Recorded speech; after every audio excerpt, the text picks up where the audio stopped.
I thought I had everything. 10 years of marriage to Theo, my college sweetheart, our beautiful home, friends who envied our perfect relationship. Then I found the texts, not just any affair. He was sleeping with my cousin Camille for 2 years while telling me he was working late. On our anniversary, instead of celebrating, he told me he wanted a divorce. He had already taken our money. He made sure the lawyers gave me nothing. My own family believed his lies about me. 3 months later, I was delivering food to pay rent when I saw them at that fancy restaurant. They laughed at me, called me pathetic. I lost everything that night, my dignity, my hope, my will to go on. But something broke inside me. Something that would never be fixed. Instead, something new and dangerous grew in its place. I was done being the victim. I would return with a plan that would make them regret the day they crossed me. I thought I had everything. 10 years of marriage to Theo, my college sweetheart, our beautiful home, friends who envied our perfect relationship. Then I found the texts, not just any affair. He was sleeping with my cousin Camille for 2 years while telling me he was working late. On our anniversary, instead of celebrating, he told me he wanted a divorce. He had already taken our money. He made sure the lawyers gave me nothing. My own family believed his lies about me. 3 months later, I was delivering food to pay rent when I saw them at that fancy restaurant. They laughed at me, called me pathetic. I lost everything that night, my dignity, my hope, my will to go on. But something broke inside me. Something that would never be fixed. Instead, something new and dangerous grew in its place. I was done being the victim. I would return with a plan that would make them regret the day they crossed me. Olivia hummed softly as she arranged the last of the white roses in the crystal vase, her wedding gift from Aunt Margaret. The dining room sparkled with candlelight reflecting off the fine china she only used for special occasions. 10 years of marriage deserved the best she could offer. She stepped back to admire her work, mentally checking off the final preparations for their anniversary dinner. The duck confit was Theo's favorite, and the chocolate souffle was timed to perfection. She glanced at the clock. Theo would be home in 30 minutes, just enough time for her to change into the new dress she had purchased for tonight. The deep blue silk had cost more than she would typically spend, but seeing the look on his face would be worth every penny. Theo always said blue brought out the gold flecks in her eyes. As she headed upstairs, Theo's phone buzzed on the counter where he had forgotten it that morning. Olivia hesitated, then picked it up to move it to his study. That was when she saw the message preview on the screen. Can't wait to see you tonight. Still our secret. Love you more than she ever could. Olivia froze, her fingers suddenly numb around the sleek device. The sender was listed as C. She knew she shouldn't look. They had always respected each other's privacy. But something about those words burned through her like acid, dissolving the trust she had built over a decade. With trembling hands, she unlocked his phone. Theo had never changed his password from the day they got married. It was still the date they met at college. He had been so proud that he remembered it. Now that small detail felt like another betrayal. The messages stretched back for 2 years. 2 years of lies, 2 years of working late and business trips. 2 years of Camille, her own cousin, sharing her husband's bed photos. Intimate conversations. Plans for their future. Financial discussions about accounts Olivia knew nothing about. Every scroll of her finger revealed a deeper layer of deception. She didn't hear the front door open. Didn't notice Theo's footsteps until he stood in the doorway of their bedroom. "What are you doing with my phone?" His voice was ice cold, nothing like the warm tone he used in public. Olivia looked up, tears streaking her face. "How could you with Camille, my cousin?" A flicker of surprise crossed his face, quickly replaced by something harder, more calculated. "I was going to tell you tonight." She gestured helplessly toward the dining room. "On our anniversary, there's never a good time." He loosened his tie, seemingly unbothered by her distress. "I want a divorce, Olivia. I've already spoken to my lawyer." The room spun around her. "Your lawyer? How long have you been planning this?" "Long enough." He took the phone from her limp fingers. "Camille and I are moving to the West Coast. My firm is opening a new office there and I'll be heading it." "The promotion you've been working toward," she whispered. "The one we celebrated last month." "Yes." His gaze was steady, unapologetic. You should know that most of our joint accounts have been redistributed. My attorney will contact yours tomorrow with the settlement terms. Redistributed? The word felt foreign on her tongue. That's our money, our savings, our investments. Actually, most of it came from my earnings. His smile never reached his eyes. Don't worry, I'm leaving you enough to get by while you figure things out. You should be grateful. I could leave you with nothing. Olivia stood shakily. How can you stand there and say these things to me? After 10 years? 10 years is long enough to waste on the wrong person, he replied. Camille understands me. She supports my ambitions. She's not constantly trying to turn me into some suburban family man with 2.5 kids and a golden retriever. The casual cruelty of his words slapped her harder than any physical blow. We agreed to wait on children until your career was established. That was your idea, not mine. And now my career is established, just not with you. He checked his watch. I'll be staying at the Westmont tonight. I'll send someone for my things tomorrow. You'll need to be out of the house by the end of the month. It's in my name. In your name, we bought it together. Check the deed, Olivia. You signed it over to me 3 years ago when we refinanced. Remember, she did remember. He had said it was for tax purposes, that it made sense with his higher income. She had trusted him completely. You planned this, she said slowly, realization dawning. For years, you've been setting this up. I prefer to call it preparing for inevitabilities. He straightened his cuffs. Don't make this difficult, take the settlement. My family has far better lawyers than you could ever afford, and you know your family will side with me. They always have. It was true. Her family had been enchanted by Theo from the beginning. His charm, his family connections, his ambition. They had told Olivia repeatedly how lucky she was to have caught such a prize. She's my cousin, Olivia said, her voice breaking. My family will never accept that. Theo laughed, the sound devoid of humor. Camille has been setting the stage for months. Haven't you noticed how your family has been treating you lately? All those little comments about your jealousy, your insecurity. She's quite talented at manipulation. Much more than you give her credit for. Olivia's mind flashed to recent family gatherings, the concerned looks, the whispered conversations that stopped when she approached.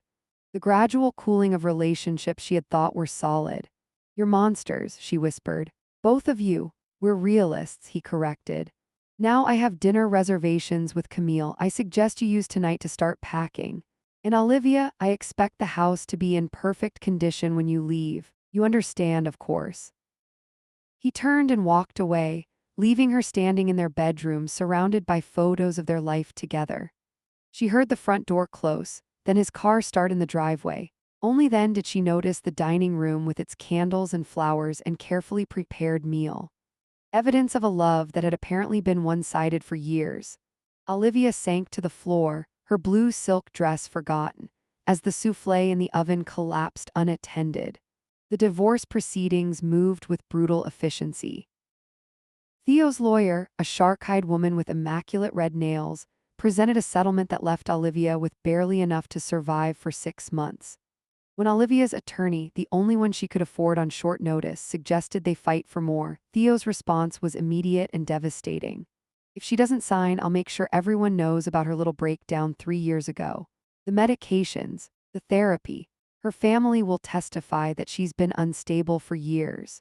Is that what you want, Olivia? To have your mental health dragged through court? She signed the papers that afternoon. The house she had lovingly decorated was sold within weeks. Her car, technically in Theo's name for insurance purposes, was reclaimed. Her credit cards were canceled. The joint accounts she still had access to contained less than $5,000. It could be worse, her attorney told her as they left the courthouse. At least you're not in debt. Small comfort as she packed her remaining belongings into a storage unit and used most of her settlement to secure a tiny studio apartment 2 hours away, in a city where no one knew her name or her shame. Olivia sat on the bare mattress in her new apartment, staring at the water stain on the ceiling. The building was old, the neighbors loud, and the neighborhood questionable. But the rent was affordable, and the landlord hadn't asked too many questions when she paid 3 months in advance. She scrolled through her phone contacts, looking for anyone who might offer a friendly voice. But Theo had been thorough. Somehow their mutual friends had all heard his version of events first. Some believed she had been emotionally abusive. Others thought she had refused him children out of selfishness. A few had heard she had cheated first, driving him into Camille's understanding arms. Her family was no better. Her mother had called once, voice tight with disappointment. "I always knew you took him for granted," she said. "You were lucky to have him, and now look what's happened. Camille says you threatened her. Is that true?" Olivia had hung up without answering. She hadn't spoken to any family members since. Finding work proved nearly impossible with the gap in her employment history. She had left her administrative job 3 years earlier at Theo's insistence. He had wanted her to focus on managing their home and social calendar as his career advanced. Now that choice came back to haunt her. She finally secured 2 jobs: morning shifts at a coffee shop and evening work delivering food for an app-based service. Between the two, she made just enough to cover rent and basic necessities. Most nights she returned to her apartment too exhausted to do more than collapse into bed, only to wake a few hours later for her next shift. 3 months of this existence had worn her down to a shadow of herself. Her clothes hung loose on her frame. Dark circles permanently underlined her eyes. She had sold her wedding ring to cover an unexpected plumbing emergency in her apartment, which the landlord had refused to fix without charging her extra. It was during an evening delivery shift that fate dealt its cruelest blow. The order was for Bellini's, the most expensive restaurant in the city. Olivia rarely got such high-end deliveries and hoped the tip might be substantial enough to help with her dwindling grocery budget. She waited at the bar for the order to be prepared, keeping her head down, aware of how out of place she looked in her faded jeans and delivery company t-shirt. That's when she heard the familiar laugh. Theo sat at a corner table, his back to her. Across from him, radiant in a red dress that Olivia recognized as something she had once coveted but couldn't afford, sat Camille. Between them was a bottle of champagne and an ice bucket. Celebrating something, clearly. Olivia should have left immediately. Should have told the restaurant she couldn't complete the delivery. But some masochistic impulse kept her rooted to the spot, watching as Theo reached across the table to take Camille's hand, kissing her fingers as he had once kissed Olivia's. Then Camille looked up and saw her. A slow, cat-like smile spread across her cousin's face. She whispered something to Theo, who turned in his seat. Their eyes met across the restaurant. For a moment, Olivia thought she saw a flicker of something like shame in his expression. Then it vanished, replaced by cold amusement. He said something to Camille, then they both laughed, not bothering to lower their voices. Olivia stood frozen as other diners turned to look at her, some with curiosity, others with disdain for the clearly out-of-place delivery person causing a disturbance. "Your order's ready," the bartender said, pushing a bagged meal toward her. Olivia grabbed it and turned to leave, but Theo's voice stopped her. "Olivia, what a surprise, delivering food now."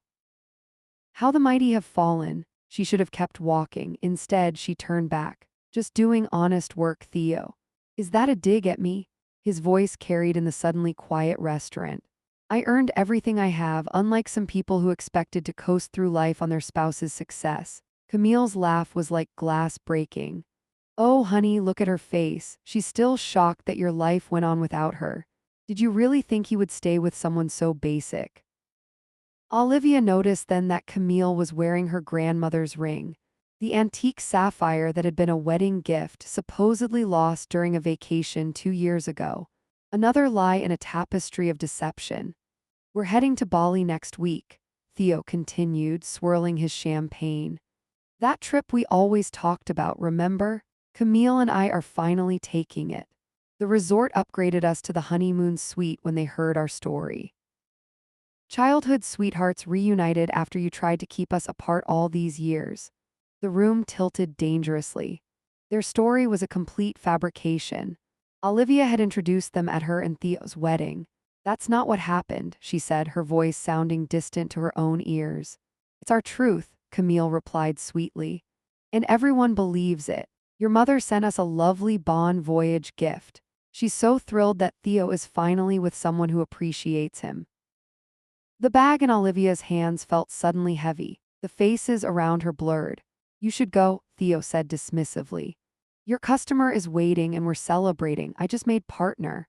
The position they had worked toward together for a decade. The reason they had delayed having children, the achievement that was supposed to mark the beginning of their real life together. Congratulations, she managed to say.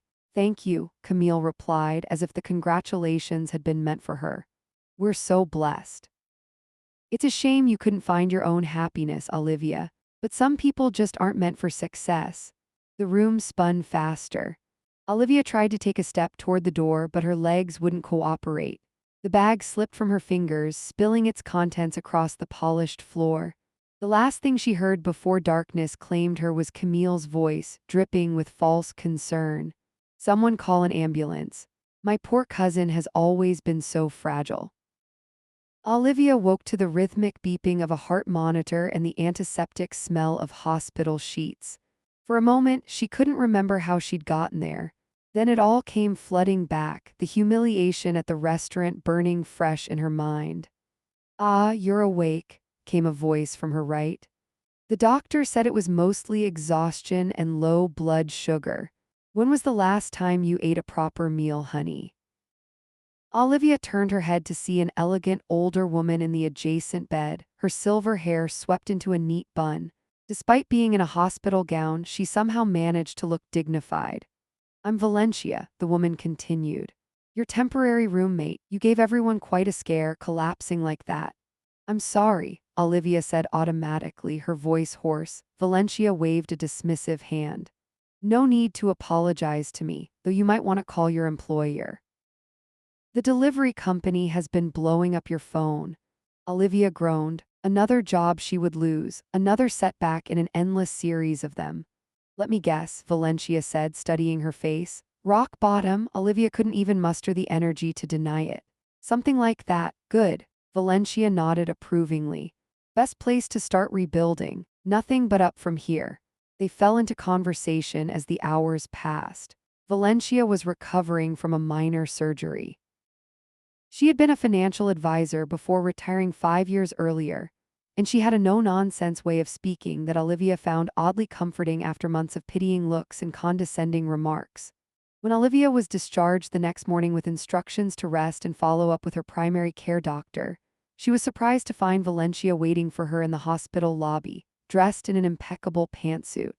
My niece was supposed to pick me up, but she's been delayed, Valencia explained. Would you mind sharing a cab? I'll cover it, of course. It wasn't until they were in the taxi that Valencia made her real offer. I have a spare room in my apartment. It's yours for 3 months rent-free if you're interested. After that, we can discuss a reasonable arrangement. Olivia stared at her in shock. You don't even know me. I know enough, Valencia replied. I recognize someone who's been systematically torn down by people who were supposed to care about them. I also recognize potential when I see it. The question is, do you want to keep surviving, or are you ready to start fighting back? That evening, Olivia moved her meager belongings into Valencia's spacious apartment in a secure building across town. The spare room was larger than her entire studio, with a window that faced east, catching the morning sun. First rule, Valencia said as they shared a simple dinner of soup and bread, the first home-cooked meal Olivia had eaten in months. No more victim mentality. What happened to you was terrible, but your response is what matters now. What am I supposed to do? Olivia asked, the familiar helplessness threatening to overwhelm her again. I have almost no money, no career, no connections. You have me, Valencia corrected her. And I have 40 years of experience in finance and a rather extensive network. But more importantly, you have something your ex-husband and cousin don't expect. Time to plan your comeback. Over the next several weeks, Olivia followed Valencia's structured program. She quit her delivery job but kept the morning shifts at the coffee shop. The rest of her day was devoted to education, online courses in finance and investment, sessions with Valencia reviewing market strategies, and intensive skill building in areas where she was weak.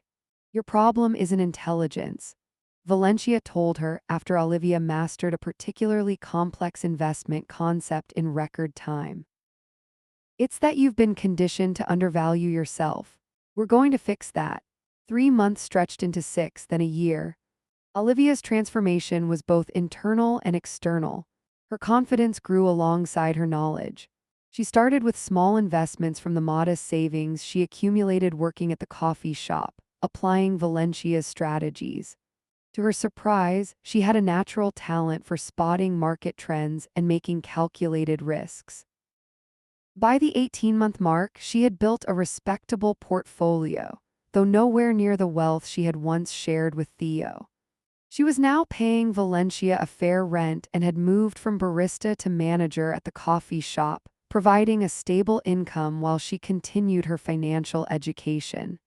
"You're ready for the next phase," Valencia announced one evening as they reviewed Olivia's progress. "What's that?" Olivia asked, though something in Valencia's tone made her suspect the older woman had been planning this moment for months. "Research." Valencia slid a folder across the table. "Your ex-husband's company. I've been keeping tabs on it through some contacts. They're not doing well." Olivia opened the folder to find financial reports, news clippings, and analysis of Theo's family business. Under his leadership, the one stable company had taken on risky ventures and excessive debt. The latest report indicated they were actively seeking new investors to stay afloat.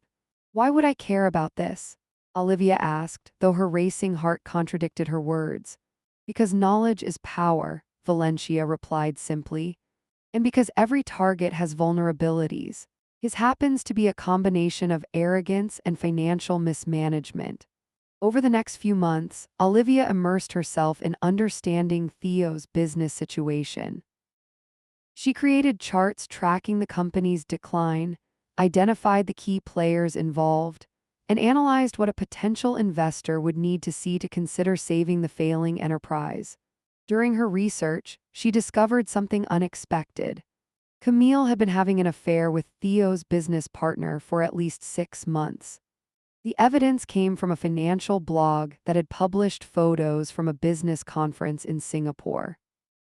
While Theo was speaking on stage, the camera had caught Camille in a decidedly unprofessional embrace with James Harrington, Theo's partner and supposed friend. "Interesting," Valencia commented when Olivia showed her the photos. "History repeats itself, it seems." "It doesn't matter," Olivia said, though she couldn't deny the small spark of satisfaction the discovery had ignited. "My focus is on rebuilding my own life, not obsessing over theirs." "Of course," Valencia agreed too readily. Though information like this could prove useful in the right circumstances. As the second year of her rebirth approached, Olivia made a decision. It was time to create a new identity, one that could move freely in the financial world without the baggage of her past. With Valencia's help, she established a shell company, Lauren Investments, with herself as the primary director under the name Vivienne Laurent. She invested in a complete physical transformation. A sophisticated new haircut that framed her face differently, designer clothes that projected confidence and success, and even minor cosmetic procedures that subtly altered her appearance. "The final touch," Valencia said, presenting Olivia with a pair of blue-tinted contact lenses that changed her warm brown eyes to a striking azure. "People notice eye color more than almost any other feature. Change that, and you change how they see you." Olivia stared at her reflection in the mirror, barely recognizing the woman who looked back at her. Gone was the broken, exhausted delivery driver who had collapsed in a restaurant. In her place stood Vivienne Laurent, polished, confident, and dangerous. "Are you ready?" Valencia asked, a gleam of anticipation in her eyes. Olivia nodded, a slow smile spreading across her face. "I think it's time Vivienne made her debut in the investment world. I hear there's a financial conference next month that Theo never misses." "Perfect," Valencia agreed. "Let the games begin." The Pacific Northwest Investment Conference was held annually at the Grand Meridian Hotel, a sprawling luxury complex with panoramic views of the harbor. Olivia, now fully embodied as Vivienne Laurent, arrived in a chauffeur-driven car arranged by Valencia, who insisted on details that reinforced her new identity. "Remember," Valencia had coached her, "Vivienne Laurent never doubts herself. She moves through the world knowing it will accommodate her." Olivia had practiced this mindset for weeks, perfecting the subtle shift in posture, the direct gaze, the measured cadence of speech that suggested old money and quiet confidence. Now, as she glided through the hotel lobby toward the conference registration desk, she felt the persona settle around her like armor. The first day of the conference consisted of panels and networking events. Vivienne strategically positioned herself at discussions where Theo was not present, building connections and establishing her credentials among the investment community. She spoke knowledgeably about European markets, having thoroughly researched them with Valencia's guidance. By evening, several attendees were already seeking her out, intrigued by the mysterious newcomer with the French name and impressive insight. On the second day, she made her move. Theo was scheduled to lead a breakout session on emerging market opportunities, a transparent attempt to attract new investors to his struggling company. Vivienne arrived early, securing a seat in the second row where she would be noticeable but not conspicuous. When Theo entered the room, Olivia felt a momentary flutter of anxiety beneath her Vivienne veneer. He looked older, the strain of the company's financial troubles evident in the new lines around his eyes.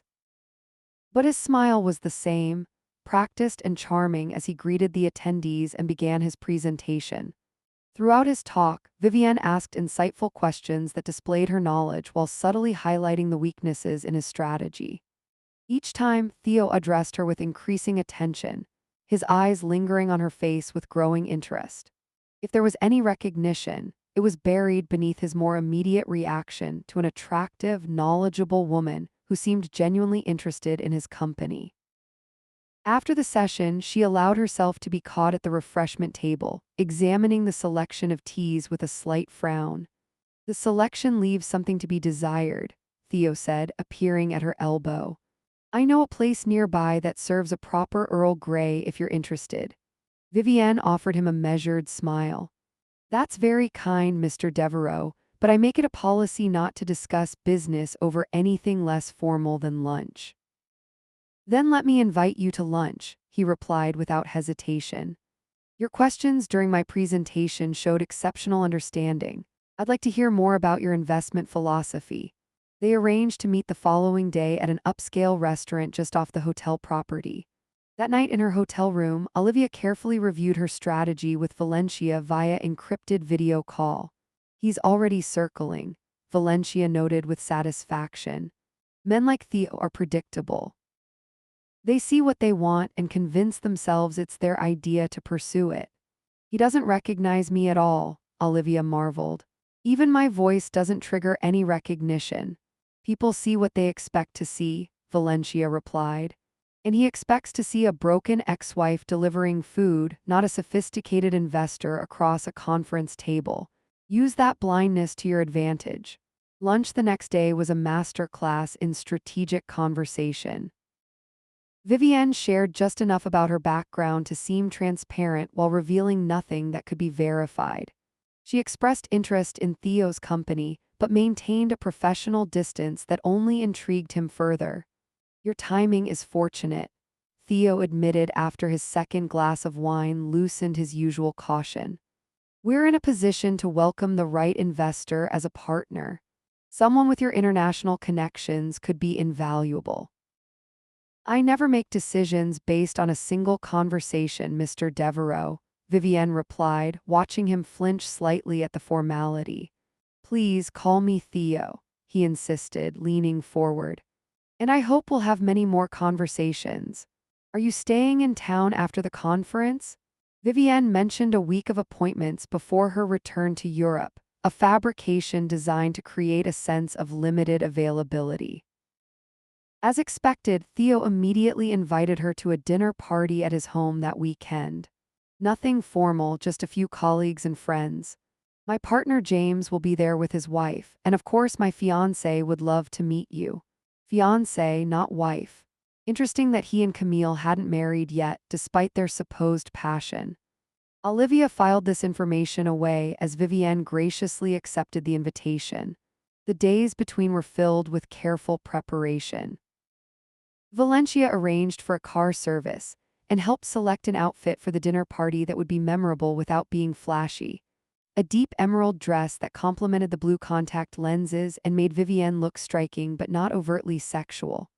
Remember, you're not there to seduce him, Valencia cautioned. You're there to make him want to impress you, professionally and personally. The night of the dinner party, Olivia pulled into the circular driveway of an address she knew all too well. It wasn't the home she had shared with Theo, but rather his family's estate outside the city, a property that had been in his family for generations. Theo greeted her at the door himself, his eyes widening appreciatively at her appearance. He gave her a brief tour, introducing her to the small gathering of guests. James Harrington was there with his wife, a nervous woman who drank too quickly and watched her husband with suspicious eyes. Two other couples from Theo's company rounded out the group. And then there was Camille, stunning in a red dress that showed off her figure, her hair longer than when Olivia had last seen her.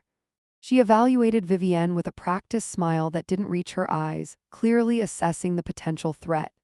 Vivienne is considering investing in our Asian expansion, Theo explained as he introduced them.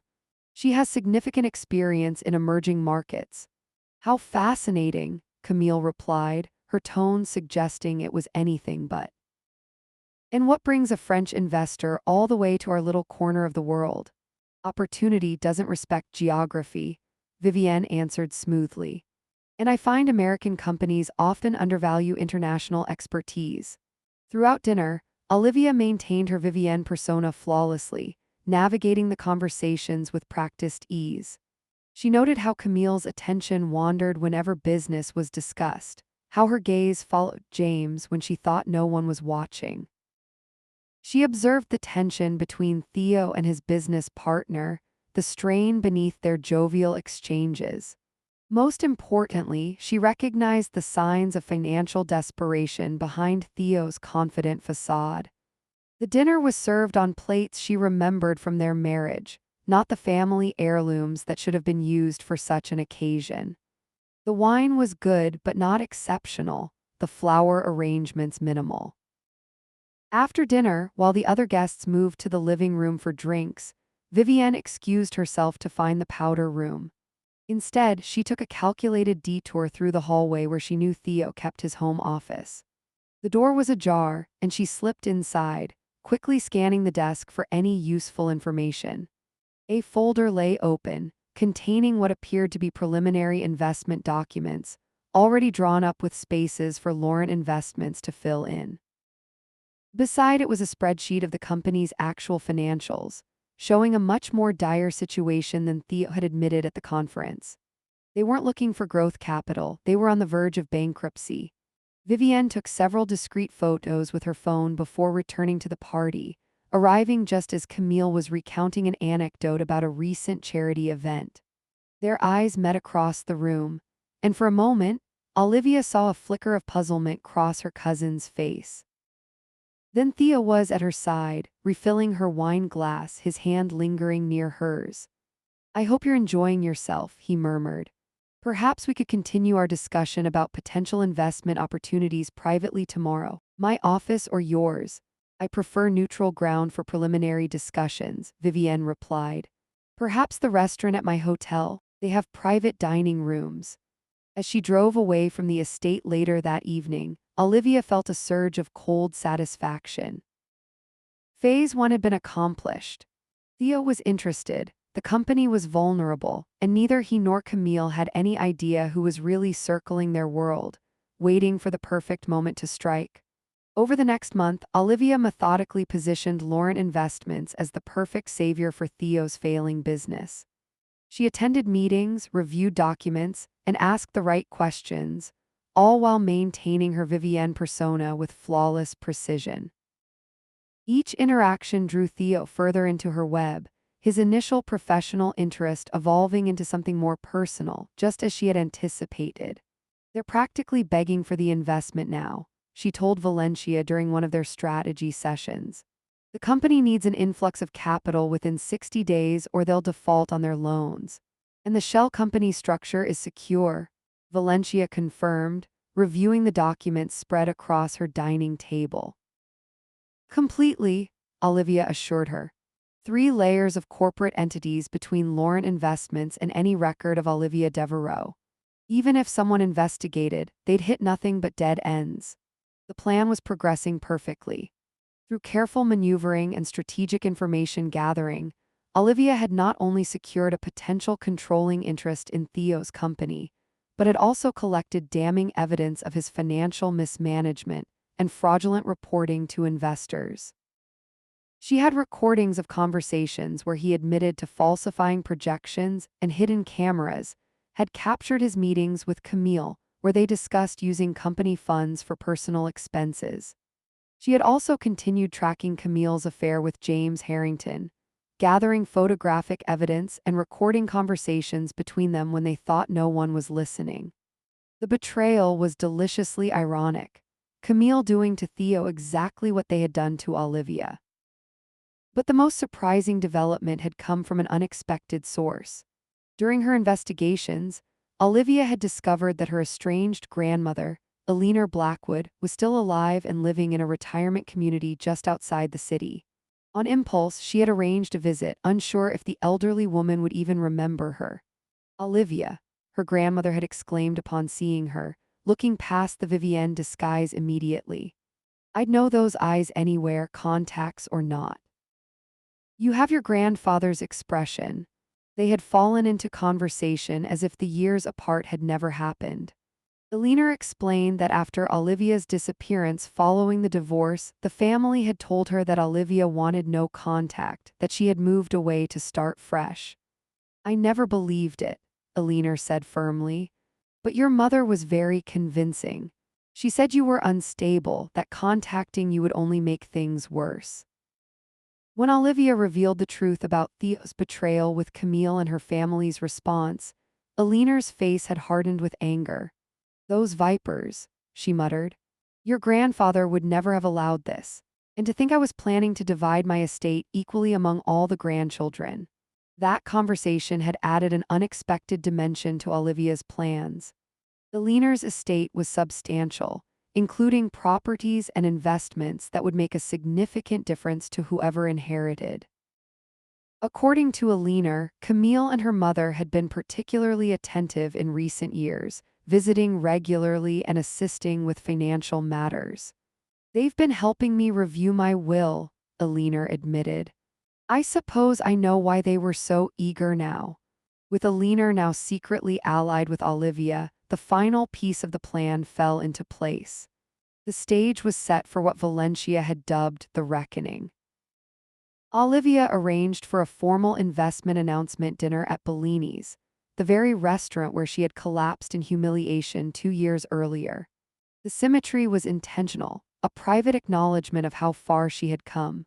The guest list included Theo and Camille, James Harrington and his wife, key executives from the company, and several of Olivia's family members who had sided with Theo during the divorce. "Are you certain about including your grandmother?" Valencia asked as they finalized the arrangements. "It adds a significant variable. She's essential," Olivia replied. "Her presence gives the evening legitimacy, and her announcement will be the final blow Theo won't see coming." The evening of the dinner arrived with perfect weather, a clear spring night with stars visible above the city lights. Olivia dressed with particular care, selecting a blue gown reminiscent of the one she had purchased for her last anniversary with Theo, but never worn. Valencia helped her style her hair and apply her makeup, completing the Vivienne Laurent image. "Remember," Valencia said as Olivia prepared to leave, "this isn't just about revenge, it's about justice and reclaiming what's rightfully yours." Olivia nodded, taking a deep breath. "I'm ready." She arrived at Bellini's precisely on time, greeting the maitre d' with the confident air of someone who belonged. The private dining room had been arranged according to her specifications, with place cards positioning each guest strategically. Theo would be seated at her right hand, Camille across the table, and Eleanor at the head opposite Olivia. The guests arrived in clusters, exclaiming over the elegant setting and greeting one another with the false warmth of people who had spent too many business dinners together. Olivia watched as Theo entered with Camille on his arm, both dressed impeccably, but with a tension between them that hadn't been there at the dinner party weeks earlier. James Harrington arrived moments later with his wife, his eyes darting nervously to Camille before focusing on Vivienne. Olivia's family members followed, her mother doing a double take at seeing Alina already seated at the table, engaged in animated conversation with Vivienne. Grandmother, her mother said with obvious surprise.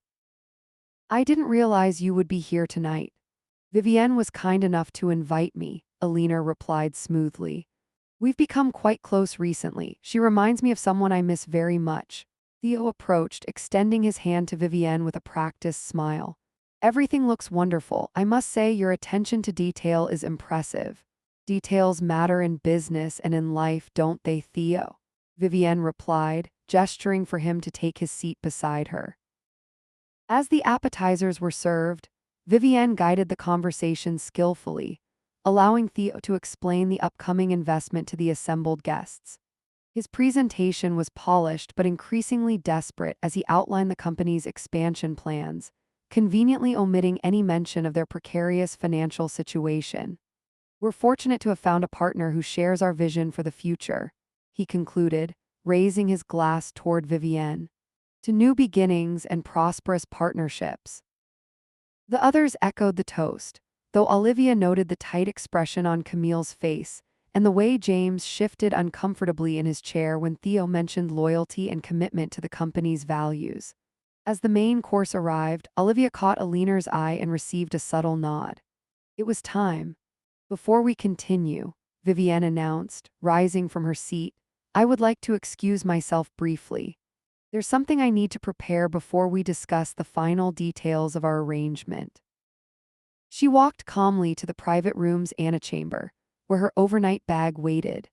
Inside was a carefully selected outfit, not dramatically different from what she was wearing but subtly altered to bridge the gap between Vivienne Laurent and Olivia Devereaux. She removed the blue contacts, revealing her natural brown eyes. She adjusted her hair, changing the sophisticated updo to a simpler style that framed her face the way it had once been familiar to everyone in that dining room. When she returned, the conversation at the table faltered, then died completely as one by one the diners registered her transformation. Theo's face drained of color, his wineglass frozen halfway to his lips. No, he whispered. It's not possible. Olivia smiled, the expression entirely her own, no longer tempered by Vivienne's practiced restraint. Hello, Theo, it's been a while.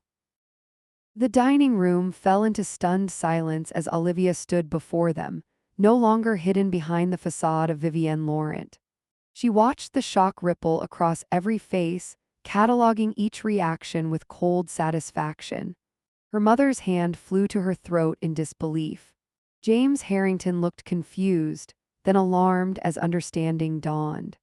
Camille's expression shifted from surprise to calculation to fear in rapid succession. But it was Theo's reaction that Olivia savored most, the complete collapse of his composure as he realized the extent of his mistake. This is some kind of joke, he finally managed, his voice strained. You cannot be Olivia. And yet here I am, she replied, reclaiming her seat at the head of the table. Not delivering food this time, am I, Theo? Camille recovered first, forcing a brittle laugh. This is ridiculous. What kind of stunt are you trying to pull? Are you so desperate for attention that you had to crash a private business dinner? Crash? Olivia raised an eyebrow. I arranged this dinner, I selected this restaurant, I invited each of you here tonight. She gestured to the elegant table setting. Lauren Investments is my company, Camille. I've been negotiating with Theo for weeks. Theo shook his head, desperation creeping into his expression. You disappeared. You were working delivery jobs, barely surviving. You couldn't possibly have the resources or knowledge to establish an investment firm. People can surprise you when you underestimate them, Olivia replied. Something you should have considered before you left me with nothing. Alina cleared her throat, drawing the attention of the stunned group. Perhaps I should clarify the situation for those who seem confused. My granddaughter has demonstrated remarkable resilience and intelligence, qualities this family failed to recognize or respect. Grandmother, Olivia's mother began, you can't possibly support this disruption. Olivia has clearly become unhinged since the divorce. Silence, Margaret, Alina snapped with unexpected force. I've heard quite enough lies from you over the years. Olivia has shown me evidence of how this family conspired against her, including your role in isolating her from me. Olivia stood again, retrieving a leather portfolio from beside her chair. Speaking of evidence, I believe it's time to address the actual purpose of tonight's gathering. She withdrew a stack of documents, sliding them across the table toward Theo. These are copies of the financial records from your company, showing systematic fraud and misrepresentation to investors. Your signature is on every page, Theo. His face drained of what little color remained as he flipped through the papers. Where did you get these? This is proprietary information. You should be more careful about leaving sensitive documents in your home office during dinner parties, Olivia replied. But these are just the beginning. She produced a tablet and tapped the screen, turning it to face the table. Photos appeared showing Camille and James in intimate encounters at various locations, followed by screenshots of text messages between them discussing their relationship. James, his wife gasped, tears filling her eyes as she stared at the undeniable evidence of his infidelity. Camille's face flushed crimson. You've been spying on us, that's illegal. Actually, these were all taken in public places, Olivia corrected her. As for the texts, perhaps you should have been more careful about using the cloud storage account Theo still pays for. Theo turned to Camille, betrayal written across his features. You and James, after everything we've been through, after what we did to be together. Oh, don't look so shocked, Theo, Olivia interjected. Did you really think someone who helped you cheat on your wife would remain faithful to you? Some patterns repeat themselves. Olivia's mother attempted to salvage the situation. This is hardly appropriate dinner conversation. Whatever personal issues exist between you all can be addressed privately. We're here for a business discussion. You're absolutely right, Mother, Olivia agreed with false sweetness. Let's discuss business. Specifically, the business of lying to my grandmother about my whereabouts and mental state while attempting to influence her estate planning. She placed another document on the table, sliding it toward her mother. This is a transcript of your conversations with grandmother's financial advisor, suggesting that I was mentally unstable and should be excluded from any inheritance considerations. Fraud and undue influence are serious matters, especially when elder abuse is involved. Her mother blanched. That's not what happened. I was protecting the family's interests. You were protecting your own interests, Alina corrected her. And using my declining health as an excuse to manipulate my decisions. That ends tonight. Alina reached into her handbag and produced a sealed envelope, which she handed to Olivia. I've made changes to my will. Effective immediately, I am removing Margaret, Camille, and all other family members who participated in this conspiracy from my estate. Olivia will be my sole heir. The announcement sent ripples of shock around the table. Camille half rose from her seat, her expression murderous. You can't do that. We've been taking care of you for years while she was gone. You've been cultivating me like a financial prospect, Alina replied coldly. The difference is significant and now quite clear to me. Theo, seeing his world collapsing around him, made a desperate attempt to regain control. Whatever game you're playing, Olivia, it won't work. Lauren Investments has already signed preliminary agreements.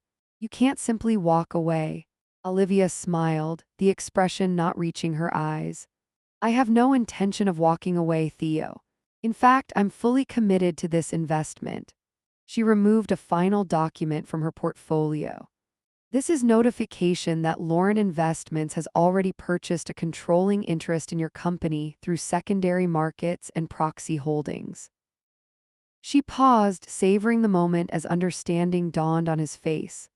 Effective yesterday, I own 56% of Devereaux Holdings. You now work for me. James pushed back from the table, his face ashen. This is corporate terrorism. The board will never stand for it.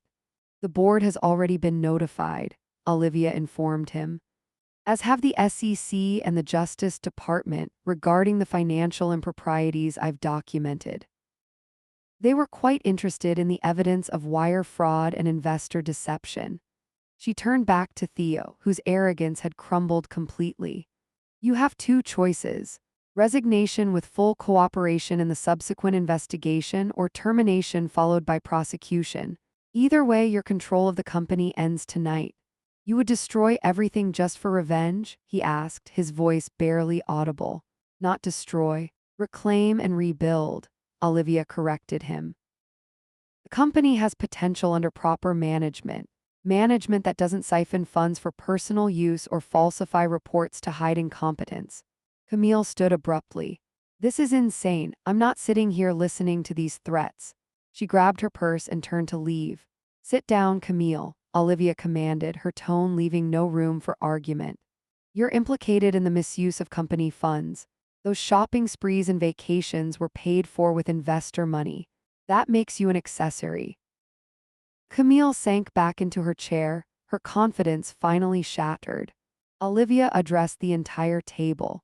I didn't arrange this dinner merely for confrontation, though I admit there's a certain poetic justice in revealing everything at the same restaurant where you all once humiliated me. I wanted to offer each of you the same courtesy you showed me 2 years ago, the opportunity to watch your lives change irrevocably while sharing an expensive meal.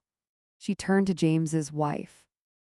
Angela, you'll find a separate envelope with your name on it containing all the evidence of James's affair and his participation in the financial fraud. Whether you use it in divorce proceedings is entirely your choice. To her family members, she added, as for the rest of you, who chose to believe the worst about me without question, who abandoned me when I needed support, I have nothing to offer except the knowledge that your actions have consequences. Grandmother's decision regarding her estate is just the beginning. Elena reached across the table to take Olivia's hand. I'm proud of you, my dear. Your grandfather would have been too. Olivia squeezed her grandmother's hand gratefully before addressing Theo one final time. You once told me I was naive, that I didn't understand how the real world worked. You were right about one thing, Theo. I was naive. I believed in love and loyalty and family. I believed in you. That was my mistake. She stood, gathering her documents. The company lawyers will contact you tomorrow with formal paperwork. Clean out your office by the end of the week. And Theo, leave my grandmother's ring on the table before you go. 1 year later, Olivia sat in the CEO's office of what was now Laurent Holdings, reviewing quarterly reports that showed remarkable recovery under her leadership. The view from the top floor stretched across the city skyline to the harbor beyond, a daily reminder of how far she had come. A knock at the door preceded Eleanor's entrance, looking healthier and more vibrant than she had in years. Ready for lunch, dear? The restaurant is holding our table. Olivia smiled, setting aside the reports. Absolutely, just let me grab my coat. As they rode the elevator down to the lobby, Eleanor asked, have you heard the news about Theo? The guilty plea? Olivia nodded. His lawyer contacted me yesterday. He's hoping for leniency in exchange for testimony against some former associates. Does it give you satisfaction? Eleanor inquired gently. Olivia considered the question as they stepped into the bright spring sunlight. Not satisfaction exactly, more like closure. I don't think about him much anymore. I'm too busy building something worthwhile. And Camille, I heard she's working at that department store now. Retail management suits her, Olivia replied with a slight smile. She always did have an eye for fashion, if not for character. They walked in comfortable silence for a moment before Eleanor spoke again. Your grandfather used to say that living well is the best revenge, but I think he was only partially right. Living authentically is better. You've reclaimed not just your financial security, but your true self. Olivia nodded, considering the wisdom in those words. The woman who had once collapsed from exhaustion and humiliation on a restaurant floor now walked with purpose and confidence. She had transformed her pain into power, her betrayal into strength. As they approached the restaurant, Olivia paused to look at a family photo in her wallet, a recent image of herself with Eleanor and the few relatives who had genuinely apologized and worked to rebuild relationships. It wasn't perfect, but it was honest. It was hers. You know, she said to Eleanor as they were seated at their table, Valencia told me something when I was at my lowest point. She said rock bottom is the best place to start rebuilding because there's nowhere to go but up. A wise woman, Eleanor remarked. Will she be joining us today? She's running late, said she has a surprise for me. As if summoned by her words, Valencia appeared at their table, accompanied by a distinguished man with kind eyes. Olivia, I'd like you to meet my brother, Richard, Valencia said with a smile. He's finally back from his research trip in South America and insisted on meeting the young woman I've told him so much about. As introductions were made and conversation flowed easily around the table, Olivia felt a warmth that had nothing to do with revenge or reclamation. This was something new and unexpected, a reminder that while the past had shaped her, it did not define her future. Life had taken her on a journey from love to betrayal to rebirth, but the most important lesson had been learning who she truly was beneath it all, discovering strength she never knew she possessed. The woman who had once been left broke and heartbroken after 10 years had returned with more than just the ultimate revenge plan. She had returned with purpose, wisdom, and the unshakable knowledge of her own worth.